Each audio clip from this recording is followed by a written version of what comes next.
क्या आपने कभी सोचा है कि आपकी पिछली जिंदगी आपके हॉरोस्कोप में छिपकर बैठी है? मुझे पता है, ये किसी जादुई मूवी की कहानी जैसा लगता है, लेकिन मेरे साथ बने रहो। हम एंशिएंट एस्ट्रोलॉजी की बात कर रहे हैं। एस्ट्रोलॉजी के हिसाब से हर इंसान अपने पिछले जन्मों के धागे लेकर पैदा होता है। आप अभी जिन उतार चढ़ावों का सामना कर रहे हैं, कुछ लोग कहते हैं कि वे पिछले कर्मों की गूंज हैं, अच्छे या बुरे। आपकी बर्थ चार्ट यानी कुंडली में शायद इस बात के क्लूज हों कि आप इस जीवन से पहले कौन थे।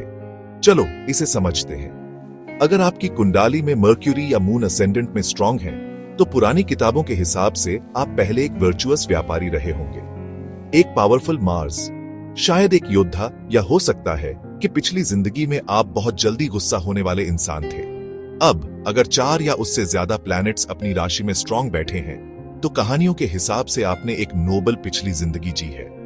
लेकिन अगर वो प्लैनेट्स कमजोर हैं, कुछ एस्ट्रोलॉजर्स का मानना है कि यह एक परेशान करने वाली पिछली जिंदगी की ओर इशारा करता है, यहां तक कि सेल्फ हार्म जैसी गंभीर चीज भी। और क्या हो अगर जुपिटर सही जगह पर बैठा हो, आप एक प्योर हार्टेड मंक या सेज रहे होंगे। वहीं दूसरी ओर ट्रिकी हाउसेस में सन का होना एक अच्छी पास्ट रेप्यूटेशन न होने का मतलब हो सकता है। आपके असेंडेंट या 7th हाउस में वीनस, शायद आप रॉयल्टी थे या कोई ऐसा इंसान जिसने शानदार जिंदगी जी। लेकिन कुछ जगहों पर सैटर्न या राहु बुरे कर्मों, या यहां तक कि आपके पिछले जन्म में एक अननेचुरल अंत की ओर इशारा कर सकते हैं। एस्ट्रोलॉजी कोई एग्जैक्ट साइंस नहीं है, लेकिन इसकी कहानियां फैसिनेटिंग होती हैं। तो अगली बार जब आप अपना हॉरोस्कोप देखें, याद रखना, आप अपनी पिछली जिंदगी का एक छोटा सा हिस्सा अपने साथ लेकर चल रहे होंगे।